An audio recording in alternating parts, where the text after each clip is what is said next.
आमच्या लाडक्या बहिणींना आपण मदत करतोय आणि पुढेही करतच राहणार आहे। खरं म्हणजे एक नरेटिव्ह पसरवण्याचा प्रयत्न चाललाय, लाडक्या बहिणींची मदत बंद होणार, शेतकऱ्यांना दिलेली वीज सवलत ही बंद होणार। मी एकच गोष्ट सांगतो, महिला असतील, शेतकरी असतील, युवा असतील, गरीब असतील, आपले दिव्यांग असतील, समाजातल्या जेवढ्या घटकांकरता योजना आम्ही सुरू केलेल्या आहेत त्या सगळ्या योजना आपण पूर्ण करणार आहोत।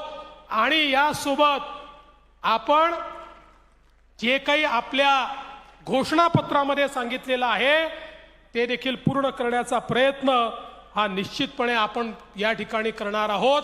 त्याची सुरुवात आपण केलेली आहे। आणि म्हणून माझी आपल्या सर्वांकडे ही एवढीच विनंती आहे की आता सरकार आलेलं आहे, हे आपलं महायुतीचं सरकार आहे।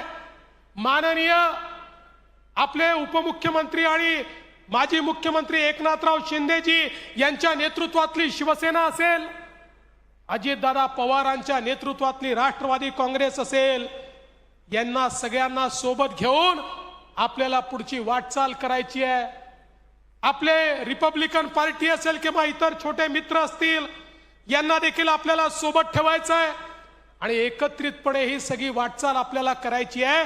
आणि ही वाटचाल करत असताना खऱ्या अर्थानं आपल्या सरकारचं समाजापर्यंत पोहोचण्याचं उपकरण काय आहे, तर ते उपकरण आपल्या सरकारचं समाजापर्यंत पोहोचण्याचं उपकरण काय आहे, तर ते उपकरण आपला कार्यकर्ता आहे, आपला पदाधिकारी आहे, आपली संघटना आहे।